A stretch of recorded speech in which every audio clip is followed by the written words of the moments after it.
Podcast Rööprähklejad. Meie tänane külaline on mees, kes on kirjutanud lugusid, mis on kõlanud nii Eurovisioonil, autoroolis, köögikõlaris ja vahel ka meie häälepaeltel. Ta on laulja, laulukirjutaja, pereisa ja mees, kes ütles goodbye to yesterday ja nüüd istub hoopis Riigikogus poliitikutoolis. Kas ta on siis Viimsi issi, Rootsi mees või Eesti rahva hääl? Täna püüamegi siis sellest sotti saada. Tere tulemast saatest, Stig Rästa. Tervist! Väga meeleolukas intro oli. Kuidas sul läheb? Hea küsimus. Läheb täitsa imelikult ja pööraselt, et iga aasta ma mõtlen, et äkki läheb rahulikumaks, aga läheb järjest kreisimaks. Mis siis on siis kõige kreisim praegu? No, ma ei tea isegi austeldes. Hästi palju asju satub kokku isiklikus elus ja tööelus, et siuksed... Ma ei tea, kuidas see ratas kogu aeg nagu järjest kiiremini käima hakkab, et kuni lõpuks ta katki läheb ilmselt.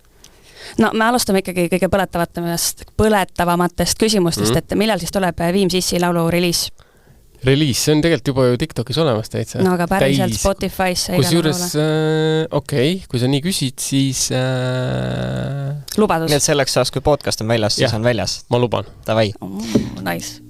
No meil on nagu pealkiri ütleb rööprähklejate saade. Kas sa ise ennast pead ka nagu rööprähklejaks, kui sa ütled, et see ratas siin tiirleb kogu aeg, et stoppi nagu ei näe? Jaa, see on... Ma mõtlesin selle pealkirja või selle saate nimetuse peale ka kogu aeg, et ma ilmselt sobin siia väga hästi. Sest et ma teen muusikat ja siis veel mingit 4 asja. Kusjuures ma alles hiljuti tegelikult kuidas nüüd tulla algusest. Esiteks ma kunagi rääkisin ühe sõbraga, et kes kutsus mind mingite ettevõtjate bändis, ma küsisin, mis ettevõtja ma olen, on ju. Siis ta ütles, et sa oled täiesti muster ettevõtja, et sa võtad ju kogu aeg ette asju, on ju. Ja jah, selles mõttes, et me veel siin pikalt oleme abikaasaga teinud galeriid ja igasuguseid asju ette võtnud ja ettevõtteid teinud. Ja siis need kuidagi said oma otsa siin alles mõnda aega tagasi ja siis, kui me Rootsi kolisime, siis ma mõtlesin, et nii, et nüüd ma võtan rahulikult, ma ei võta midagi ette. Hakkan muusikat tegema ja teengi. Aga lisaks sellele endiselt võtan hästi palju ette. Ja vaat, mis nüüd siis juhtus, on ju? Jah. Aga milline su argipäev üldse praegu igapäevaselt välja näeb? Kui ma olen Eestis, siis on selles mõttes on niimoodi, et ma ärkan hommikul üles. Võib-olla söön kiirelt midagi või teen võilevad kaasa ja lähen Riigikogusse tööle põhimõtteliselt. See on siis Eestis. Ja siis ma saan olla siin südamerahuga tööl nii kaua, kui peab või vaja.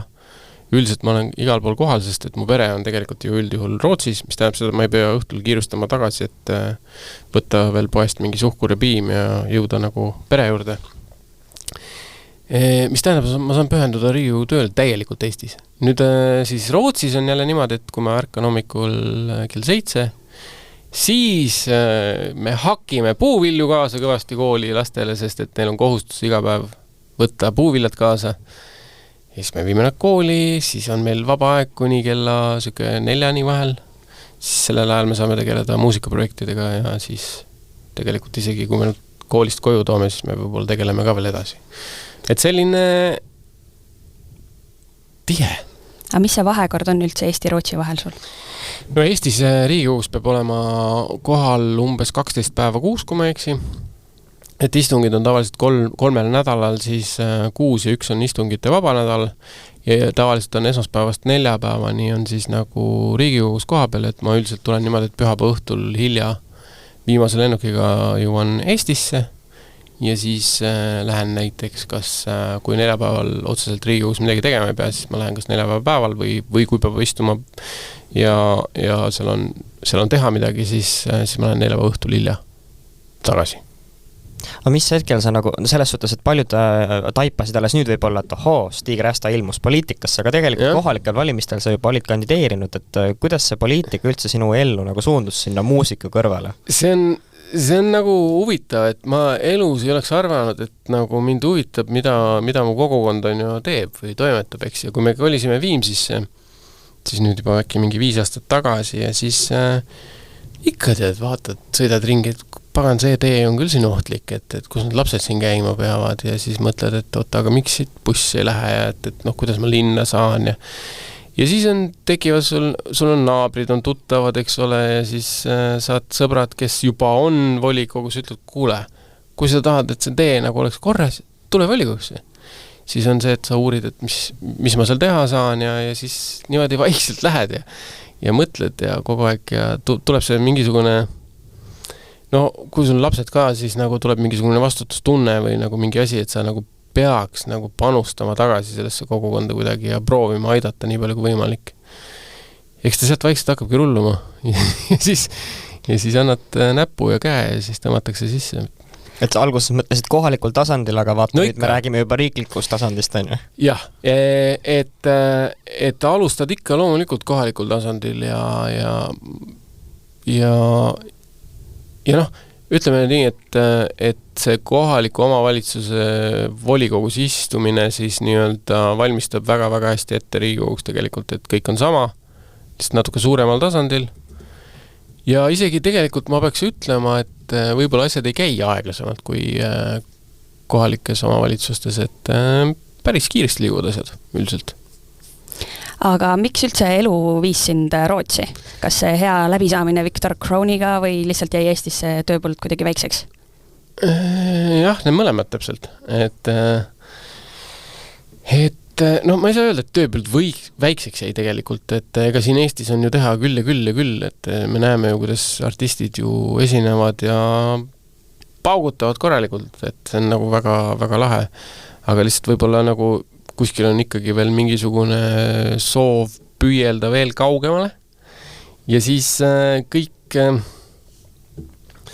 märgid ütlevad seda ikka, et kui sa tahad kuskile jõuda, siis sa pead kuskil koha peal olema ja sa pead inimestega tuttavaks saama ja nendega sõbrustama, hängima, näitama ennast heast küljest ja võib-olla siin Eestis nagu mul nagu noh, ma olen kõigile võib-olla juba ära näidanud ennast heast küljest ja mul mingi hetk ma tahaks nagu jõuda kaugemale teistesse tubadesse sisse ja siis näidata ja ma pean tõestama. Ja mis on huvitav on see, et me mõtlesime tükk aega selle peale, et mis me siin teeme ja kuhu me lähme ja siis kuidagi see otsus tuli järsku päris kiiresti. Ja mis on huvitav on see, et ma alustan seal täiesti nullist. Nagu, et see on nii naljakas. Et käid tänava peal ringi Eestis, siis tavaliselt on siuke Stig Röösta. Seal käid ringi, sa oled mitte keegi. Tullakse öeldakse mu naisele, et kuule, et sul on äge jakk, et kus sa ostsid selle. Ja mina hoian kotti ja seisan seal kõrval vaikselt, et see on nagu nii naljakas kogemus, aga siis jälle hakkad sealt nullist vaikselt minema ja... Eks selles vist on ka oma võlu, et see põrand on täiesti puhas seal. Jah, kusjuures ongi. Ma saan tegelikult... Sa võid olla kas või keegi teine selles. Absoluutselt. Kusjuures nii ongi. Ja see on tõesti, see on päris hea. Aga kas, no tegelikult on neid artikleid ka siin tehtud, et Viktor Kroonega sul on nagu läbisaamine suhteliselt tead, et kuidas teie suhtlus nagu tänase päeva nagu tasandil on, kas te nagu töö mõttes olete nagu koos või nagu suhtlete nagu sõbrad või kuidas see suhtlus on?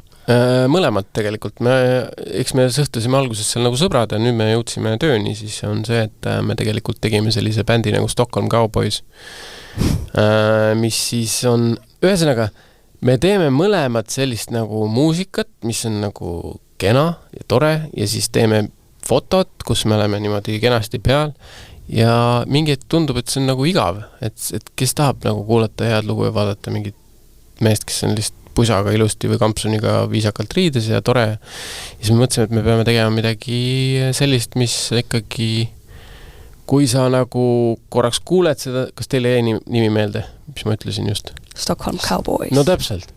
Et see jääb meelde kohe, eks ole, ja siis meil on seal visuaalides on ka sellised sinised lehmad ja niimoodi, et ja muusika on samamoodi, me üritame nüüd teha sellist muusikat, mis nagu ikkagi nagu tuleb esile sealt teisest muusikast, et võib-olla kui sa oled suure plaadifirma all, siis sul on mingisugused raamid ees ja piirid ja kõik käib aeglaselt ja nüüd me lihtsalt laseme sellel kreatiivsusel lennata absoluutselt kõik ideed, mis meil on. Nimi natuke viitab, et on nagu kantrimuss. On, jah, muidugi on. Et kantri on Rootsis räigelt pop ja noh, maailmas ka muidugi, endiselt veel. Ja, aga mitte ainult, selles mõttes, et me teeme kõike absoluutselt ja praegu meie esimesed 2 singlit on ilmumas, meil on lihtsalt natukene, kuidas ma ütlen, kui sa nagu muusikas proovid kaugemale jõuda ja natuke kõrgemale sa kaasad näiteks teisi artiste, kes on ka juba natukene teinud seal midagi, siis sellega kaasneb väga palju lepinguid ja õigusi ja läbirääkimisi ja mingid asjad hakkavad takerduma vaikselt, mis on iseenesest nagu hea märk, et sa hakkad kuskile võib-olla jõudma nagu edasi, et siis aga jah, et me loodame, et kohe-kohe on uus muusika teie ees. No meie publikul oled sa ikkagi rohkem tuttavam popmuusikuna ja raadioartistina, aga sinu populaarsemate lugude hulka kuulub ka veel üks huvitav laul, mida me saame kohe kuulata.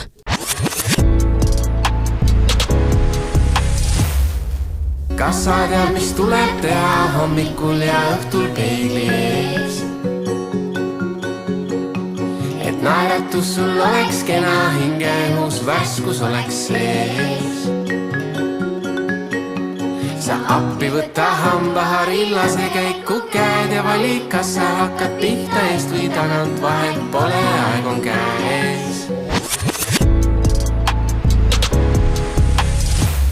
Jaa, peaaegu 3 miljonit kuulamist ikkagi.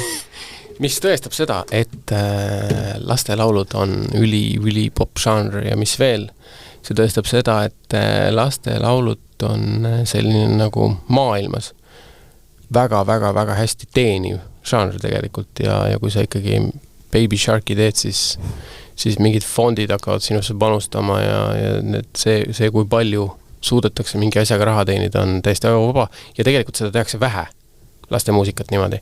Ja mis veel on see, et laste muusikat tehakse tavaliselt taseme poolest nagu ütleme, et kui ma alustaks näiteks täna muusika kirjutamist ja laulmist, siis ma võiks alustada laste muusikaga, eks ole. Ja kui ma mõtlen, et ma olen natuke tõsiselt võetavam, siis mina enam laste muusikat ei tee, eks ole. Et tegelikult laste muusika žanris on siis võimalik, kui sa oled nagu tasemel laulukirjutaja, produtsent ja laulja, sa saaks nagu väga palju ära teha. Et ma näen kurja vaeva, et midagi popimat kirjutada. Aga kuidas sa oma amploa üldse nii laiaks said, et popmuusikus siis järgmine samm oli kohe hambapesu laul?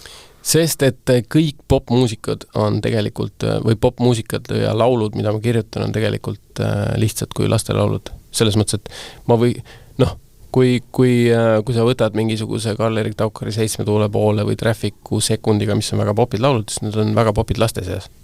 Et see on täiesti öeldakse alati, et kõige klikikamad asjad on alati lapsed ja loomad, et kas tuleb mingi loomalaul ka varsti või? Kas see on ka mingi eraldi turg või võiks olla? Ma arvan küll, jah. Äkki see kauboi teema ongi lehma mingid laulud. Lehmakommi laulud. Ma ei tea. Jälle lähevad lastele peale. Muidugi. No kuna sa oled nagu Eesti muusikatööstuse põhimõtteliselt nagu selles mõttes masterdanud, et sa oled juba edasi liikunud, siis võib-olla on sinu käest kõige parem küsida, et mis on sinu meelest kõige suuremad tõkked võib-olla noorele artistile tänases maailmas? Eestis siis? Eesti kontekstis siis, jah. Sest et sa oled Eesti masterdanud, sa liikusid edasi. Jaa, kusjuures ma avastasin, et mul on minu üks laul, mis ma just välja andsin, on raadios number 1 Elmar, mis on jälle üli tore uudis üle pika aja. Et ma siin ikkagi eesti keeles annan muusikat välja vahepeal, aga see kuidagi vahepeal ei jõua mitte kuskil, aga nüüd jälle jõudis. Aga noorte puhul on see, et kuidas ma ütlen, esiteks järjepidevus on nagu üks väga suur asi ja võib-olla nagu minu puhul nagu eristas see, et kui ma alustasin nagu muusika kirjutamist ja tegemist, siis mul ei olnud Instagrami ja TikToki, kus näha, kui kaugele mingid inimesed jõuavad hästi kiiresti kodus, eks ole. Ja võib-olla ma oleks hakanud võrdlema ennast nendega ja siis ma mõtlen, et ma ei jõua elu sees kuskil nii kaugele jätnud pooleli. Aga samas nagu tulebki endale selleks teha seda ja mida ma alati ka tegelikult räägin noortele laulukirjutajatele artistidele on see, et näiteks mulle saadetakse 2 demo, et ma hakkasin 6 kuud tagasi muusikat tegema ja siis ma kirjutan, et need on väga toredad, aga et kirjuta mulle uuesti, kui sa oled 5 aastat kirjutanud muusikat, eks ole. Sest et ma ise olen praeguseks seda teinud, ma arvan, mingisugune 15 aastat ja ma alles nüüd tunnen, et ma olen jõudnud mingisuguse kohta, kus ma võin siis nagu nüüd öelda, et ma tõesti oskan muusikat kirjutada ja ma oskan produtseerida ja laule kirjutada ja sõnu, et ma olen nagu selles mõttes enesekindlaks muutunud, et see võtab väga kaua aega ja kui sa nagu sellele vastu pead, siis on väga hästi.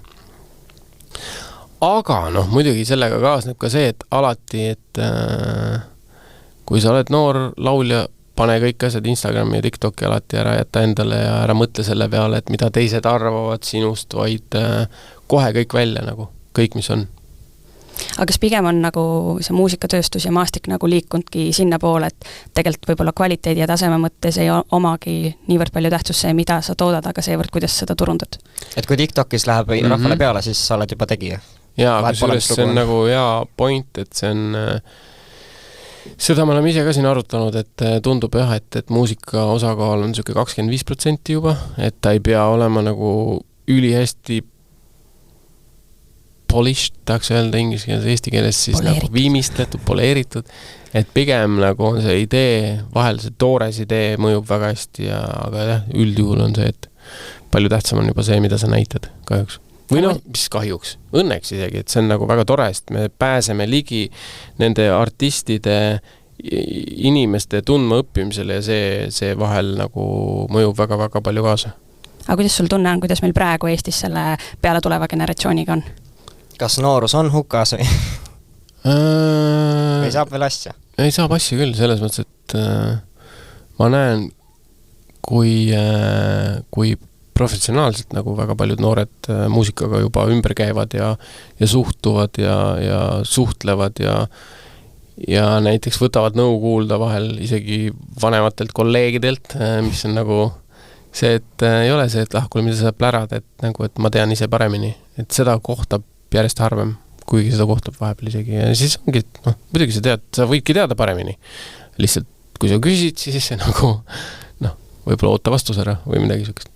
On sul ka endal mõni unistuste artist Eestis, noor artist, kellega sa tahaksid koostööd teha? Unistuste artist? Ma tean, üks tüüp on Kooraks, kes teeb väga rätsi muusikat minu arust. Ta alles alustas, sest ma hakkasin tegema TikTokis sellist asja nagu Podium Killer, mis on siis, ma ei tea, kas te olete näinud seda või ole, aga ma proovin teha iga nädal muusikutele, artistidele, lauljatele challenge'it ja ma panen sinna rahalised auhinnad, et nad tuleks oma mugavustsoonist välja ja teeks nii-öelda laulu- ja talendivõistlus ja siis on see, et võitja saab rahalise auhinna ja nüüd ma olen näinud seal läbi kuude lõikes, kus on üks tüüp Kooraks, kes on räpib ja ta ei ole võitnud kordagi, aga ta on rahva lemmik nagu räige. Ja nüüd ta viimase võistluse võitis ja siis kõik olid üliõnnelikud ja siis nüüd me lihtsalt suhtleme taga ja vahetame nagu tekste. Aga mul süke tunne, et ma ei saa taga koostööd teha kunagi, sest ta on nii originaalne, ma ei oska seal mitte midagi kaasa teada, ma aitan seda, et ma võib-olla natukene mudin seda soundi seal, et sa julgen nagu sekkuda põhimõtteliselt, et ta on juba, kas sa tunned, et ta on sinust kuidagi nagu mingil järgmisel levelil või omas žanris kindlasti, et ma tõesti ei julge sekkuda oma mingisuguse popi taustaga sinna, vaid tal on see kuidagi nii käpas. Aga äkki tema ongi see, kes võtab sinu oma mugavustsoonist välja? Mingil määral kindlasti, et jälle hea point, et tõesti ma lähen natuke teises žanrisse ja vaatan ja mind huvitab just see, kuidas selline toores talent nagu rahvaga suhestub ja nad hakkavad suhtlema ja rahvale meeldib see ja see on äge vaadata. No kuna sa oled ikkagi poliitiku rollis ka, siis selles osas su elu on ikkagi mingis mõttes muutunud. Et tavaliselt inimesed räägivad just muundumisest, tavainimesest, avaliku üle tegelasest, aga sul on praegu see, et sa muutusid artistist poliitikuks. Kuidas sa nagu seda muutust ise tajud? Kas on mingisugune märkimisväärne muutus olnud? Jaa, selles mõttes, et ma loomulikult ikka vahepeal mõtlen ju inimesena seda, et mida teised must arvavad, eks ole, et piinlik on ju kogu aeg, et ma ei tea, midagi teed avalikult siis, et mõtled mingisuguse peer grupi välja, et mis nad must arvata võiks, aga tegelikult on see, et mul on see õnneks nüüd ära kadunud täielikult, et ma enam ei mõtle, mis teised must arvavad. Ja ma võtan seda poliitika kogemust nagu väga, väga hea meelega vastu. Ma ei tea, kas see mõte kohale ka jõuab kellegile, aga nagu, et ma tahaks olla see natukene see sild noorte ja poliitikute vahel, mis kummutab seda müüti, et ma arvan, et noored enam ei taha valida järgmistel valimistel poliitikut, vaid nad tahavad inimesi valida.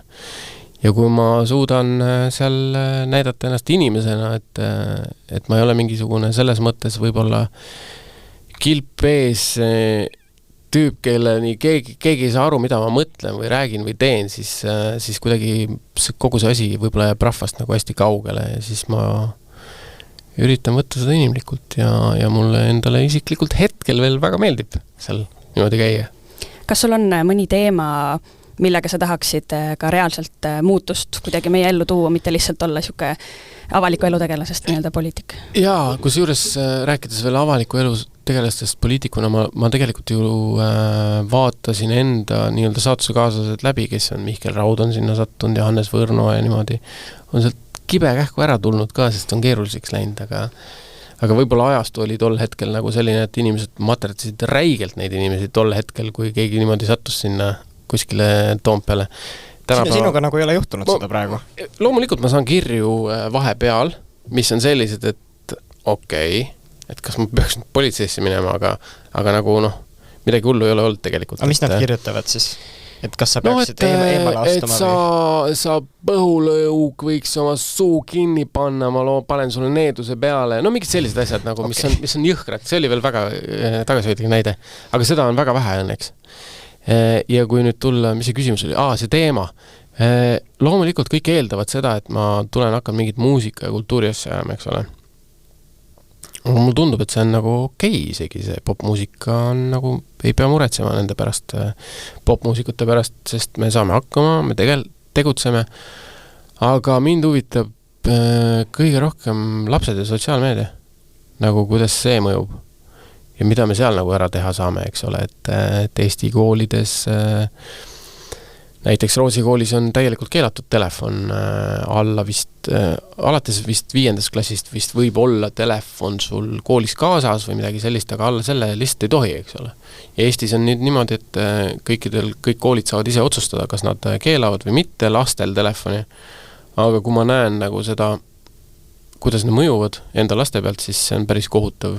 Et siin kohas peaks nagu midagi ära tegema. Ma ei tea, kas ma jõuan seda, sest mul on 2 aastat aega ja koalitsioonilepe on tegelikult ju allkirjastatud ja siin mingisuguseid teemasid otseselt sellega sisse ei läinud, aga kui ma saan nagu sellest käia ja rääkida ja mõelda ja tegelikult võib-olla kõige rohkem panna siis kuidagi nagu lapsevanemad mõtlema selle peale, et kuna me neid asju siin Eestis ära ei keela, sest et Eesti ei ole selline riik, kus keelatakse täielikult mingid asjad ära, siis peaks mõtlema selle peale, et kuidas nagu kasvatada lapsi selliselt, et nad võimalikult vähe saaks damage'it, ehk siis eesti keeles kahjust. Just. Aga kuidas teil üldse peres ongi see telefoni kasutamine reguleeritud laste peal? No meil oli niimoodi, et kui me kolisime ja miks tegelikult see on mul nagu selliseks südameasjaks tulnud, on see, et me enda pere pealt nägime seda, et kui me kolima hakkasime, siis meie lapsed leidsid meie vanad telefonid üles.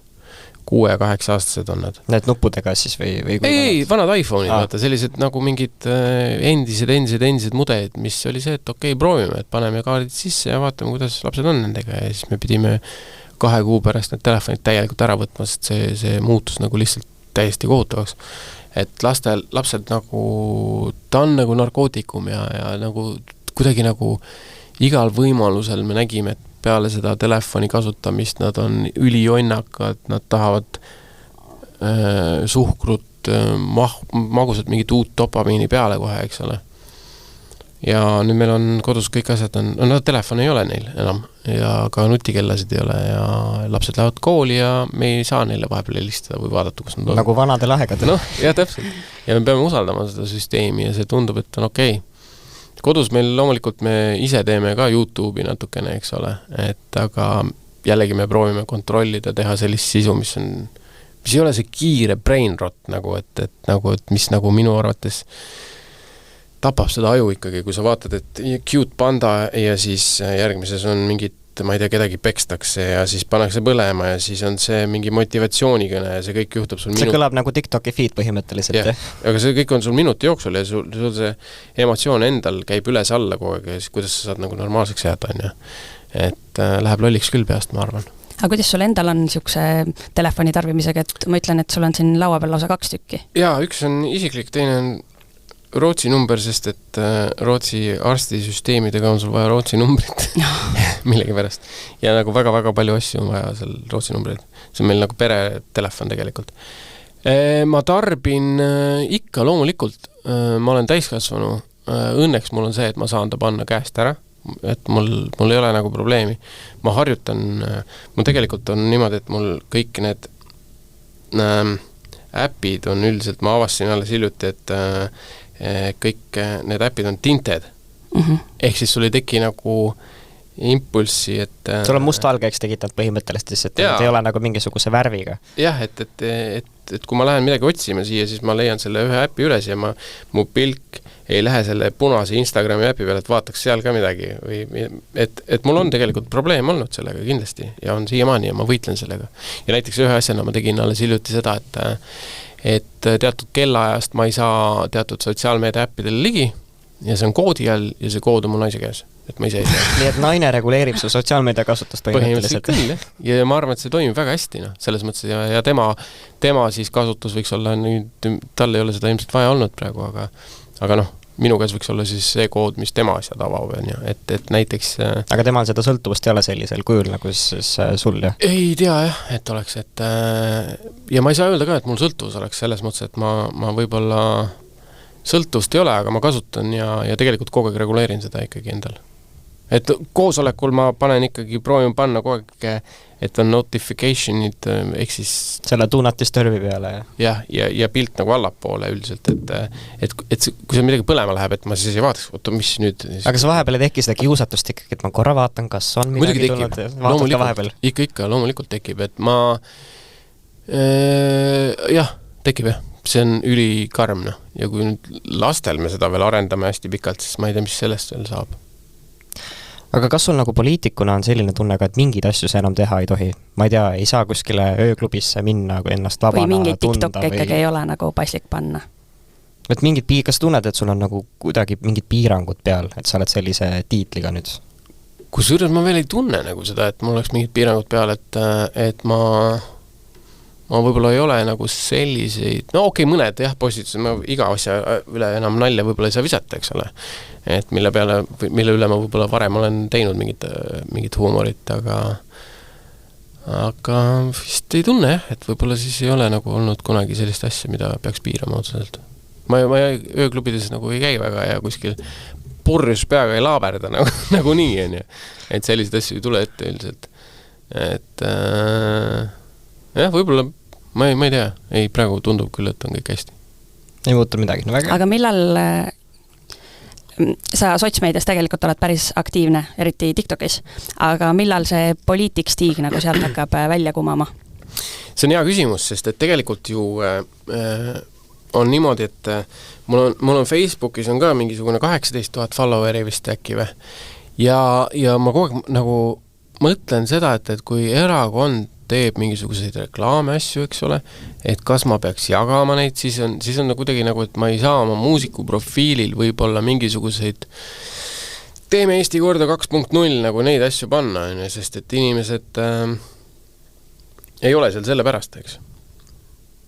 Seega need kanalid jäävad ilmselt ikkagi nagu mu muusika ja nende tegevuste peale, et ma üritan siis nagu hoida neid natuke lahus ja kui ma oma TikTokis hakkaks praegu mingi poliitika reklaami tegema, siis see tundub nagu igatepidi vale, et ma arvan, et see oleks kahjulik nii sellele poliitika reklaamile kui ka siis minu selle isikusel profiili, et kui ma need kuidagi kokku seon, siis seal tekib lihtsalt mingi plahvatus ja laguneb kõik laiali täielikult. Instagramis on ju praegu see, et kui sa jagad mingit reklaami, sa pead ju ära märkima, et see on mingi koostöö või reklaam. Kui sa jagaksid näiteks oma erakonna reklaami oma Instagramis, kas sa peaksid sinna ka siis märkima või kas? Ma täna veel ei pea, aga alates 10. oktoobrist vist jõustub üks Euroopa Liidu direktiiv, mis tähendab seda, et kõik reklaamid, mis vähegi võivad olla poliitiliselt seotud, peavad olema erimärgistusega. Siis ma ilmselt peaks, jah. Ja kusjuures siis tuleb tegelikult hea küsimus on see, et kui ma näiteks peale seda on mul mingi avalik kontsert ja siis äkki on juhtumisi tasutuse kontsert, eks. Et mul on ju olnud sellised asju, kus mingisugune vallavalitsus kuskil korraldab mingi kontsert, kus on mitu esinejat, see on tasuta rahvale ja mulle makstakse selle eest. Ja siis näiteks on ka tihti see, et kuuluta enda sotsiaalmeedias ka seda, et rohkem inimesteni jõuaks, et sa kuskil esined ja nüüd siis tekib väga suur küsimus ilmselt, et kas ma tohin seda teha või ei tohi, või ma pean selle kuidagi erimärgistama või kas see on poliitreklaam, kas see ka lendab peale või mitte ja jah, et seal tekivad väga-väga suured küsimused ja eks ma saan aru, et meediamajade liit põhimõtteliselt või selline on ka väga-väga hoiab silma peal. Mitte silma peal, vaid vastupidi, nad on tegelikult väga närvi aetud sellega, sest et või nagu nad ei tea, mis teha, et see direktiiv rakendub ja tegelikult see keerab kogu reklaaminduse pea peale, sest tegelikult ju tulevad kohalike omavalitsuste reklaamid, mis on sellistele meediamajadele nagu ka siin, tegelikult ju väga suur sissetulekuallikas, mis võib ära kaduda ja liikuda sotsiaalmeediasse, kus kogu raha läheb kuskile Ameerikasse. Aga see tundub tegelikult nii keeruline, et sa oled justkui on ju kahes rollis, et sul oleks nagu mingit eraldi direktiivi vaja, mis nagu sulle kehtib. Ma võin proovida seda hakata. Aga sisuliselt küll jah, et see on väga suur tõlgendamise küsimus ja loomulikult sellele me oleme seda arutanud seal ja mõelnud, et kuidas see käib aga tuleb lihtsalt õigesti teha asju. Mul tuli loophole, kui sa paned endale peosse kirja, et account managed by wife. Äkki siis nagu kusjuures väga hea point. Siis sa pühid enda käed nagu see puhtaks sellega. Sa ise ei tee midagi. Ja nii-öelda see fan-account, mis need sellised nagu ka jaa. Kuule, ma arvan, et see on väga hea pretsedent. Siin on vastu kõikidel kohalike omavalitsustel fänni-accountid olemas, kes hakkavad neid asju. Kusjuures see on väga hea point tegelikult, ma arvan. Aga meil siin saadetes tegelikult on käidud päris palju rääkimas ka vaimsest tervisest. Me vaatasime, et sulle tundub ka see selles suhtes südamelähedane teema, et sa oled ka nagu avalikult sõna võtnud nagu sel teemal ja rääkinud oma võitlusest depressiooniga. Kas see, et sa oma looga nagu avalikkuse ette tulid, kas sellest oli sulle endale ka mingisugune kasu või kergendus, et sa said nagu kuidagi ennast tühjaks rääkida või jagada ennast?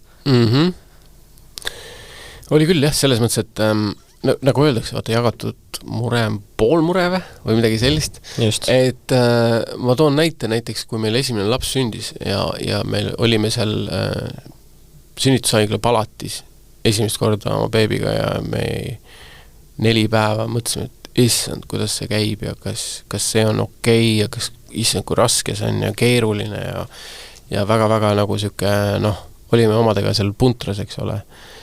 Ja siis, kui meil selgus mingi hetk, et teistel on samamoodi alguses, siis oli kuidagi nagu lihtsam, et me ei olegi ainukesed lollid.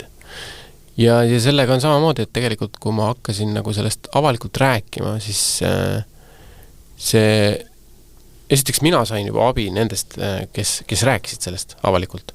Ja kui ma ise sellest rääkisin, siis hakkasid mulle väga-väga paljud inimesed sellest kirjutama, et kuule, et mis asja, mul on täpselt samad asjad, et mul on nii hea meel, et sa rääkisid sellest, et ma saan aru, et ma ei ole ainuke loll, või haige või peast täiesti sassis, ja siis me arutasime neid teemasid ja see jälle aitas nagu edasi, et see ma arvan, asjade rääkimine ja kogemuste jagamine kuidagi toob mingisuguse kergenduse kohale.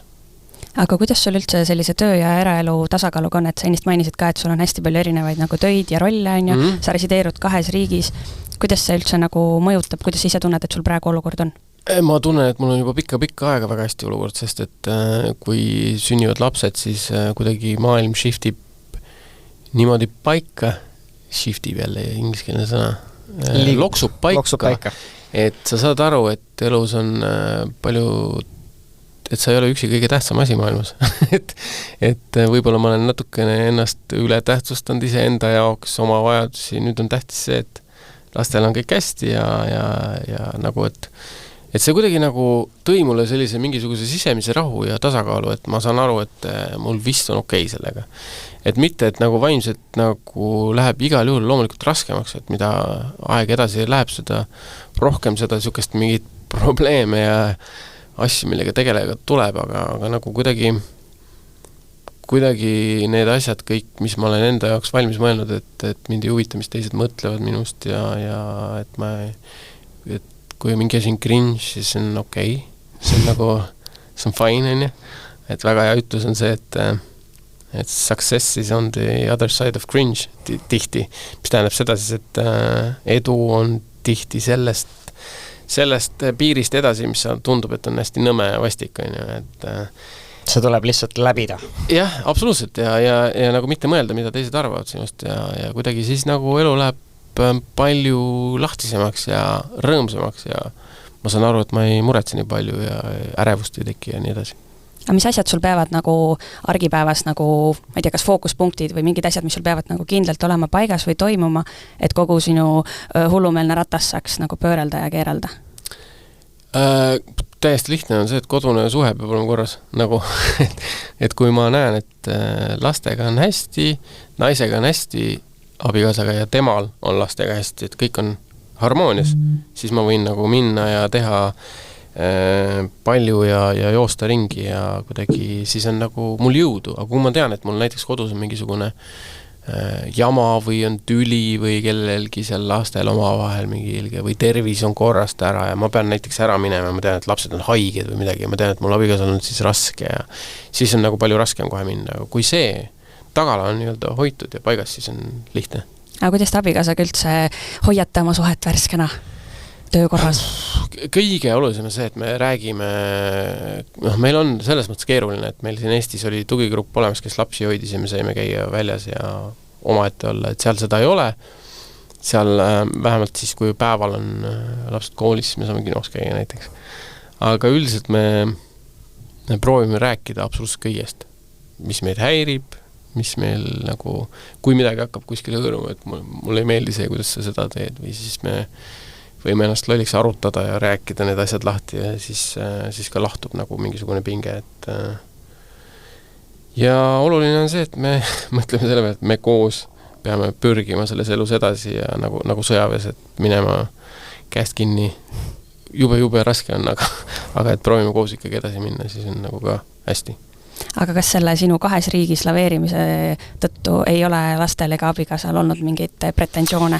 On ikka selles mõttes, et pretensioon ei ole, et me pidime selle otsuse päris ruttu tegema ja me otsusime, et me teeme ära selle asja, aga me oleme olnud näiteks laste 6 aasta või väiksema lapse 6 aastaseks saamiseni, ehk siis sisuliselt 8 aastat tegelikult me oleme olnud niimoodi, et me oleme olnud päevad läbi koos, teinud asju, sisuliselt me ei ole niimoodi, et iga hommik me lähme tööle ja me näeme alles õhtul hilja, et ma olen vahel võrrelnud isegi neid nii-öelda siis paare, et kes hommikuti kell 9 ütlevad head aega ja tulevad õhtul kell 6 koju on ju, et nende inimestega võrreldes me siis sisuliselt oleme 3 korda rohkem koos elanud, süke tunne on. Aga kuidas lastel on? Kas sa ise tunned, et sul on piisavalt aega nende jaoks? Jah, on nagu piisavalt aega, ma arvan, et loomulikult ikkagi vahepeal on seda, et millal sa tuled ja miks sa nii kaua ära oled ja kõiki, et aga siis kuidagi see nagu ikkagi läheb korda ja kui on kokku saamine, siis kõik ununeb, mis on olnud. Jah. Aga mis teil üldse mingid lemmikute koos tegemised on nii Eestis kui Rootsis? Mänguväljakud, siis kino, siis me käime boba joomas vahepeal vanalinnas. See on mingi asi lastel, mis on väga-väga popp. Siis me näiteks käime mere ääres jalutamas, haikimas, mingi sellised asju tegemas ja tundub, et nagu et on okei. Aga mis sa plaanid teha, et nagu sul on see kogemus põhimõtteliselt nagu olemas, et kui sa tunned, et kõike läheb nagu liiga paljuks, siis mis on võib-olla need kohad elus, mida sa hakkad kaaluma, et tasuks kuskilt kokku tõmmata?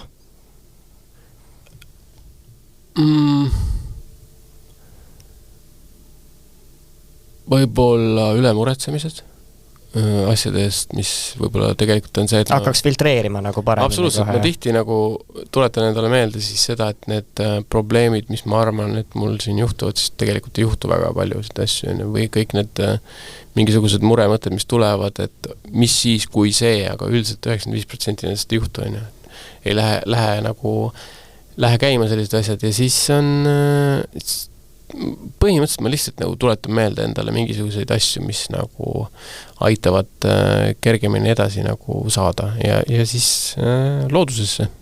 Kõik räägivad, et kui sa lähed mingisuguse psühholoogi juurde või kuhugi ja küsid, et kuulge, et mul on natuke raske, siis nad ütlevad sulle, et aga palju sa looduses käid? Ja siis kõik on, kuradi loodusjuttu sa ajad. Aga tegelikult see on päris tähtis ja see on nagu asi, mis tegelikult toimib. Tihti sa ise loodusesse satud või loodusesse teadlikult lähed? Tihti. Meil on õnneks Rootsis niimoodi, et meil on väga suur park on kohe kõrval ja me saame põhimõtteliselt olla 8 minuti pärast metsas. Me hakkame jõudma vaikselt siia lõpupoole juba, meil on tulevikku vaatavad küsimused. No punkt 1 on muidugi see, et kuna sa praegu Riigikogu liige nagu olete kenasti seal olemas, kas sa plaanid kandideerida ka kohalikel valimistel? Ma olen öelnud seda, et tegelikult ma nagu peaks, aga mul võib, ma ütlen päris ausalt juhtuda see, et mul ei ole sissekirjutust enam siis seal. Seega ma ei saa osaleda. Kui mul see alles on, siis ma osalen. Ja siis viimane küsimus on selline natukene rohkem tuleviku vaata. See on selline töövestluse küsimus. Nii? Väga sisekaemuslik, vaata nüüd enda sisse ja mõtle, sina nüüd 5 aasta jooksul. Kas sul on mingeid eesmärke või asju, mis sa järgmise 5 aasta jooksul, kas sa tahad ära teha või, ma ei tea, langevarjuga minna hüppama või kuhugi jõuda? Mis sa arvad, kus sa 5 aasta pärast oled ja mis sa oled ära teinud? Kusjuures see langevari on tehtud juba, aga 5 aasta pärast ma tahan, et mul on võib-olla, ma oskan 2 keelt, lisaks siis eesti, inglise, soome keelele, et ma õpin rootsi keelt, on selge. Ja siis ikka muusikas endiselt veel, et ma teen endiselt muusikat ja ma olen jõudnud kindlasti palju kaugemale ja jah, põhimõtteliselt nii. Aga on sul ka, kui sa peaksid valima, et ma ei tea, poliitikatöö või muusika, siis kas hetkel ei ole veel siukest, et sa päriselt laveerid seal selles mõttes selle otsuse vahel, vaid ikkagi pigem on muusika see number 1?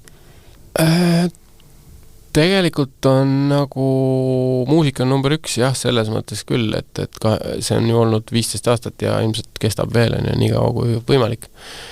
Aga hetkel mulle tundub, et see poliitikatöö on ka nagu kihvt ja äge. Ma ei tea, mida ma võib-olla 2 aasta pärast räägin, kui tulevad üleriigilised valimised uuesti. Et kui ma näen, et minust on kasu olnud, siis ma kindlasti tegutsen edasi. Kui ma näen, et ma hoian kohta kinni, keegi targem võiks minu asemel olla, siis ma tulen eest ära. Aga mis võiks olla sinu järgmise 5 aasta muusikaalane mingi eesmärk? Mingi bänd kokku panna? Bändi ma panin just kokku ja ma tahan, et me oleme 5 aasta pärast alles ja meil on 5 aasta pärast umbes 40 laulu väljas ja ma saan käia kuskil ägedates kohtades esinemas. Mis on äge koht? Ma ei tea, Jimmy Kimmeli show näiteks. Midagi sellist. Kas ja millal naased sa tagasi Eestisse? Ma naasen iga kuu. Aga kas püsivalt on praegu mingit plaani või on ikkagi sätitud elu ikkagi Rootsi niivõrd hästi ära, et ei oska öelda praegu? Ei, ausalt ütlen siis nagu me praegu ei tee seda plaani. Me alles oleme läinud nagu teise kohta ja kas me läheme edasi või tuleme tagasi, seda ma ei oska öelda veel täpselt, et me pigem vaatame aasta korraga. Ja nii peakski. Aga suur aitäh sulle tulemast, et leidsid oma kiirest graafikust meie jaoks aega. Okei, aitäh teile. Podcast Rööprähklejad.